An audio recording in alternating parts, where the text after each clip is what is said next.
اللہ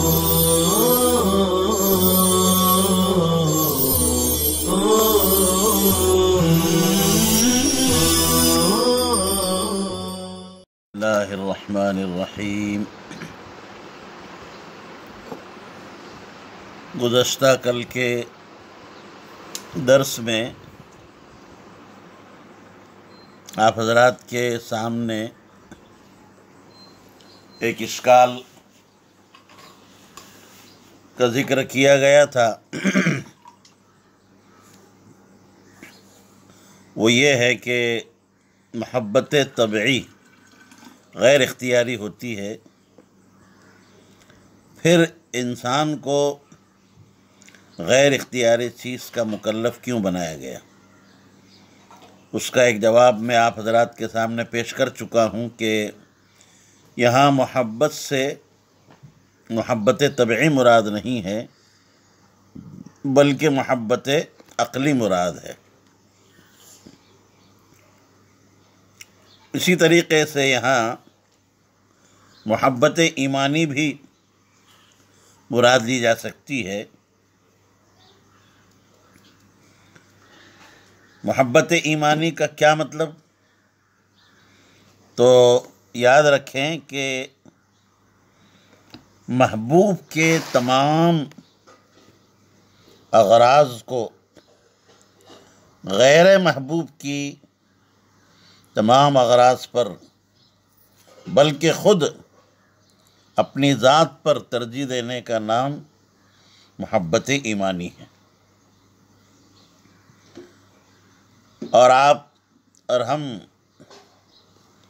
جانتے ہیں کہ نبی کریم علیہ السلام کی ذات اقدس میں محبت کے چاروں اسباب موجود تھے۔ گزشتہ میں نے آپ کے سامنے 4 اسباب ذکر کیے تھے: جمال، کمال، احسان اور قرب۔ یہ چاروں اسباب بدرجہ اتم موجود تھے۔ اس لیے ایک مومن کے نزدیک آپ صلی اللہ علیہ وسلم کی ذات اپنی ذات اور اپنی جان سے بھی زیادہ محبوب ہونی چاہیے۔ یہ اپنی جان سے زیادہ عزیز اور محبوب ہونا محبت کا انتہائی اعلیٰ مقام۔ جو لوگ اس مقام پر پہنچے ہیں، جیسے حضرات صحابہ کرام بالخصوص اور ان کے علاوہ بھی، ان میں سے اولیت حضرت عمر رضی اللہ تعالیٰ عنہ کو حاصل ہے۔ جب حضرت عمر رضی اللہ تعالیٰ عنہ نے یہ حدیث سنی تو رسول پاک صلی اللہ علیہ وسلم کی خدمت میں حاضر ہو کر عرض کرنے لگے: لَأَنْتَ يَا رسول اللَّهِ أَحَبُّ إِلَيَّ مِن كُلِّ شَيْءٍ إِلَّا مِن نَفْسِي۔ اے اللہ کے رسول، آپ میرے نزدیک تمام چیزوں سے زیادہ محبوب ہیں سوائے میرے نفس کے اور جان کے۔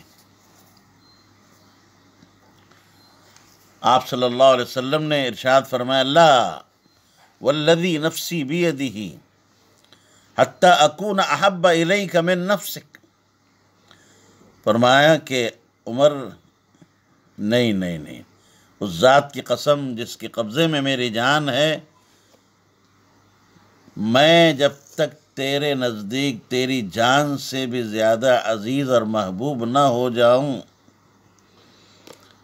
یہ سن کر حضرت عمر رضی اللہ تعالی عنہ کے دل و دماغ کی دنیا میں اتھل پتھل پیدا ہو گئی اور بے اختیار بولنے لگے: فَإِنَّكَ الْآنَ وَاللَّهِ أَحَبُّ إِلَيَّ مِن نَفْسِي۔ اے اللہ کے رسول، آپ میرے نزدیک میری جان سے بھی زیادہ عزیز ہیں، محبوب ہیں، پیارے ہیں۔ تو آپ صلی اللہ علیہ وسلم نے ارشاد فرمایا: الآن یا عمر تم ایمانک۔ اے عمر، اب تمہارا ایمان تام ہوا، مکمل ہوا۔ تمام صحابہ کرام اس کیفیت سے معمور اور حب رسول سے سرشار تھے. ان کی زندگیوں کا مقصد ہی آپ صلی اللہ علیہ وسلم کے ایک اشارے آبرو پر اپنی جانوں کو نچھاور کر دینا تھا. یقیناً اور بلا شبہ دنیا کا کوئی مذہب ایسا نہیں ہے جو اپنے رہبر، رہنما اور متبعین پیروکاروں کے باہمی تعلق اور محبت کی ایسی مثال پیش کر سکے. اس واقعے میں جو ابھی بیان کیا گیا حضرت عمر رضی اللہ تعالیٰ عنہ کا، دو احتمال ہیں. احتمال اول تو یہ ہے کہ حضرت عمر رضی اللہ تعالیٰ عنہ نے اولاً محبت سے محبت طبعی سمجھا ہو، مگر بعد میں یہ جان گئے کہ محبت طبعی مراد نہیں ہے بلکہ محبت ایمانی اور محبت عقلی مراد ہے. لہذا اظہر بما اضمر، جو دل میں بات تھی اس کو حضرت عمر نے واضح کر دیا، ظاہر فرما دیا. یہ ایک احتمال ہوا. احتمال ثانی یہ ہے کہ حضرت عمر رضی اللہ تعالی عنہ کو رسول اللہ صلی اللہ علیہ وسلم کی اللہ تعالیٰ نے رسول اللہ صلی اللہ علیہ وسلم کی توجہ کی برکت سے اس مقام عالی تک پہنچا دیا. علامہ قرطبی رحمۃ اللہ علیہ فرماتے ہیں کہ جو بھی شخص اللہ کے رسول صلی اللہ علیہ وسلم پر صحیح طور پر ایمان لائے، چاہے وہ ایمان لانے والا شہوات کا پجاری ہی کیوں نہ ہو اور اکثر بیشتر اوقات غفلت کا شکار ہی کیوں نہ رہتا ہو، مگر اس کے قلب میں، اس کے دل میں حب رسول صلی اللہ علیہ وسلم ہوتی ہے اور اس کا دل حب رسول سے خالی نہیں ہوتا. دلیل یہ ہے، ہمارا مشاہدہ ہے اور تجربہ ہے کہ جب بھی رسول اللہ صلی اللہ علیہ وسلم کا ذکر مبارک ہوتا ہے تو آپ صلی اللہ علیہ وسلم کے دیدار کے لیے اور آپ کی زیارت کے لیے لوگ مشتاق ہو جاتے ہیں اور اس کے لیے ہر طرح کی جانی مالی قربانی دینے کے لیے تیار ہو جاتے ہیں. امام نووی رحمۃ اللہ علیہ فرماتے ہیں کہ اس حدیث میں تلمیح ہے، یعنی اشارہ ہے اس بات کی طرف، نفس امارہ اور مطمئنہ کی صفت کی طرف اشارہ کیا گیا کہ جب انسان نفس مطمئنہ کو ترجیح دیتا ہے تو آپ صلی اللہ علیہ وسلم کی محبت غالب ہوتی ہے، راجح ہوتی ہے، اور جو شخص نفس امارہ کا پجاری بنتا ہے اور اس کو ترجیح دیتا ہے تو معاملہ برعکس ہو جاتا ہے، الٹے ہو جاتا ہے. یعنی آپ صلی اللہ علیہ وسلم کی محبت راجح نہیں رہتی بلکہ نفس امارہ جو ہے غلبہ پاتا ہے. اب آپ کہیں گے کہ یہ دو باتیں، نفس مطمئنہ اور نفس امارہ کا ذکر ہوا، ایک نفس اور بھی تو ہے، نفس لوامہ، تو اس کا جواب یہ ہے کہ لوامہ چونکہ دونوں کے درمیان کی ایک حالت ہے اس لیے اس کا یہاں ذکر نہیں کیا گیا. الحمدللہ یہ حدیث پوری ہوئی. اب آئندہ حدیث، اگلی حدیث پڑھیں. وعنہ قال، عنہ ضمیر کا مرجع حضرت انس، وعنہ ای عن انس رضی اللہ عنہ قال قال رسول اللہ صلی اللہ علیہ وسلم ثلاث من کن فیہ وجد بہن حلاوة الایمان من كان اللہ ورسولہ احب الیہ مما سواہما ومن احب عبدا لا يحبه الا للہ ومن يكره ان يعود في الكفر بعد ان انقذه اللہ منہ كما يكره ان يلقى في النار. حضرت انس رضی اللہ تعالی عنہ سے مروی ہے، وہ فرماتے ہیں کہ رسول اللہ صلی اللہ علیہ وسلم نے ارشاد فرمایا کہ جس شخص میں 3 باتیں یا 3 خصلتیں یا 3 چیزیں ہوں گی، وجد بہن، تو وہ شخص ان اوصاف کی وجہ سے، ان چیزوں کی وجہ سے ایمان کی حلاوت اور ایمان کی چاشنی کو پائے گا۔ ان میں سے ایک، من کان اللہ ورسولہ احب الیہ مما سواہما، کہ اللہ اور اس کا رسول اس شخص کے نزدیک ان کے ما سوا تمام دنیا سے اور دنیا کی چیزوں سے زیادہ محبوب ہو۔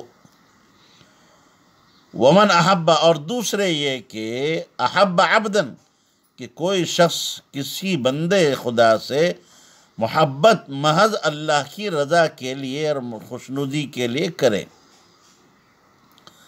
تیسری چیز، ومن یکرہ ان یعود فی الکفر، جو کفر میں لوٹنے کو بعد اس کے کہ اللہ تعالیٰ نے اس کو کفر سے بچا لیا ہے، ایسے ہی ناپسند اور ناگوار کرے جیسے کہ وہ ان یلقی فی النار، کما یکرہ ان یلقی فی النار، جیسے کہ وہ آگ میں ڈالے جانے کو ناپسند کرتا ہے۔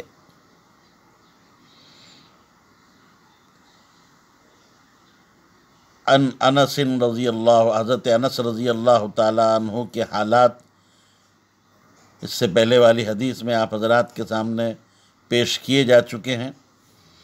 ثلاثن،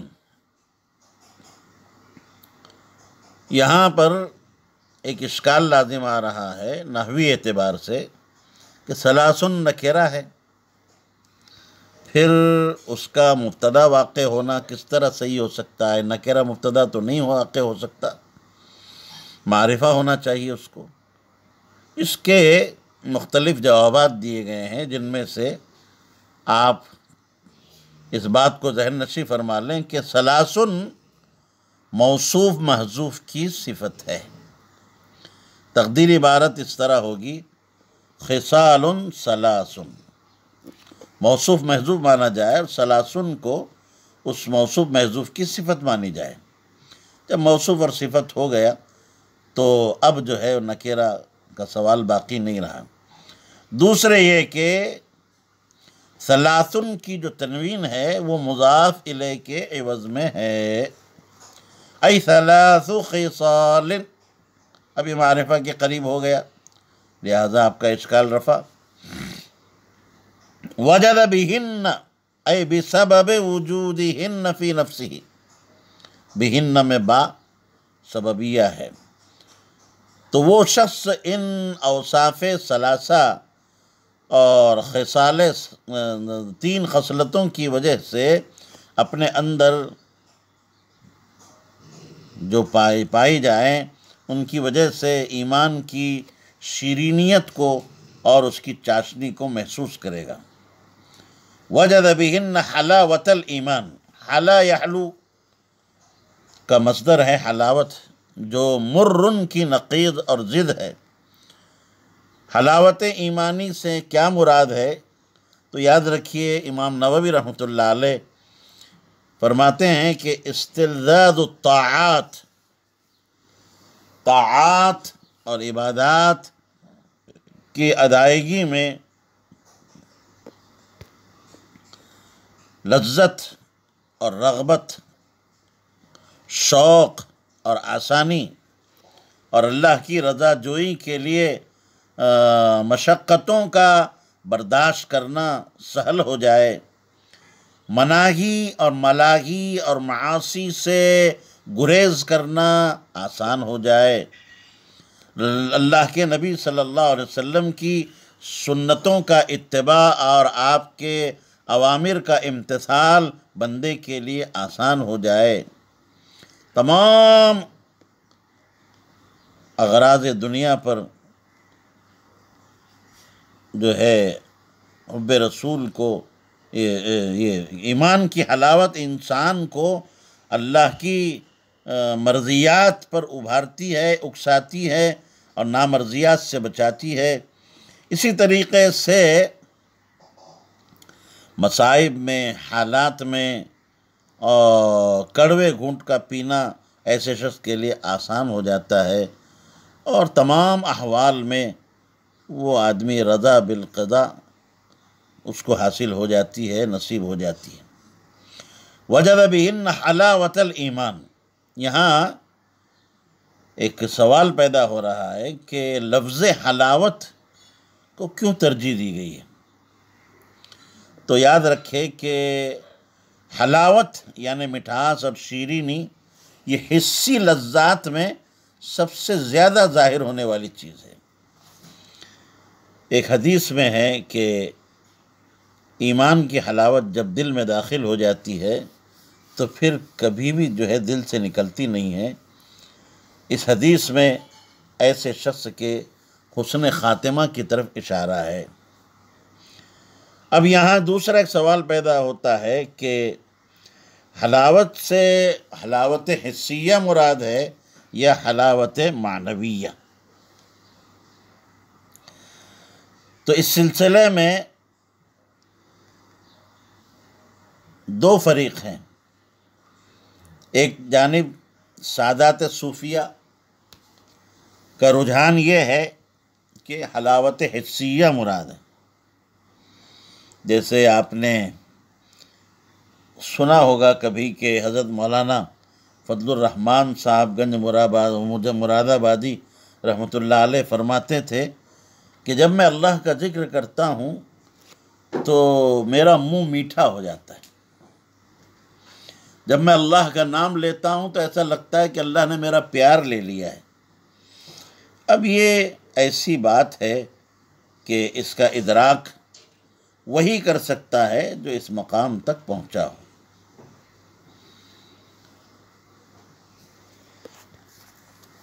یہ بات ابن ابی جمرہ نے بہجت النفوس میں تفصیلی بحث کرتے ہوئے بیان فرمائی ہے، اور بعض حضرات جیسے قاضی بیضاوی کی رائے ہے کہ حلاوت سے حلاوت معنویہ مراد ہے۔ یاد رکھیں کہ حلاوت یہ استعارہ بالکنایہ ہے۔ آپ جانتے ہیں کہ حلاوت شیرینی، مٹھاس، چاشنی یہ مطعومات میں ہوا کرتی ہے، کھانوں میں ہوا کرتی ہے، مادی چیزوں میں ہوا کرتی، اور ایمان مطعوم تو ہے نہیں۔ معلوم ہوا کہ یہاں یہ مجاز ہے۔ ایمان کو ایک میٹھی چیز جیسے شہد سے تشبیہ دی گئی ہے، تو مشبہ موجود ہے، مشبہ بھی محذوف ہے۔ استعارہ میں تشبیہ کے جو دو طرف ہوتے ہیں، مشبہ اور مشبہ بھی، دونوں میں سے ایک کو ذکر کیا جاتا ہے اور ایک کو محذوف کر دیا جاتا ہے۔ اب دونوں کے درمیان میں جہت جامعہ وہ ہے میلان قلب اور استلذاذ، لذت محسوس کرنا۔ البتہ مشبہ بھی کا جو لازم تھا حلاوت، اس کا ذکر یہاں کیا گیا۔ قلب کی لذت کو لسان کی لذت کے مشابہ قرار دیا ہے۔ بسا اوقات قلب کی لذت زبان کی لذت پر اس طرح غالب آ جاتی ہے کہ آدمی اس کی خاطر بڑی سے بڑی مشکل بات کو برداشت کرنے کے لیے تیار ہو جاتا ہے۔ حلاوت الایمانی اس حدیث میں تلمیح ہے، اشارہ ہے کہ جس طرح ایک صفراوی مزاج کا مریض اس کو شہد کڑوا محسوس ہوتا ہے، اور اس کے بالمقابل ایک صحت مند انسان ہو اس کو شہد میں شیرینی اور مٹھاس محسوس ہوتی ہے، ٹھیک اسی طرح جس شخص کے اندر ایمان کے خصائل کامل طور پر موجود ہوں گے وہ ایمان کی حلاوت سے مالا مال ہوگا، اور ایمان کے خصائل جس قدر کم ہوں گے اسی قدر ایمان کی حلاوت سے وہ شخص بے بہرا ہوگا۔ اس حدیث میں فرقہ مرجیہ کی تردید بھی ہے۔ فرقہ مرجیہ اس بات کا عقیدہ رکھتا ہے کہ ایمان کے لیے کسی طاعت کی ضرورت نہیں، اور نہ ہی کوئی معصیت ایمان کو مضر ہے۔ حدیث بتلا رہی ہے، اس سے معلوم ہو رہا ہے کہ حسنات کی بھی ضرورت ہے، اور معاصی یہ مضرت رساں ہے۔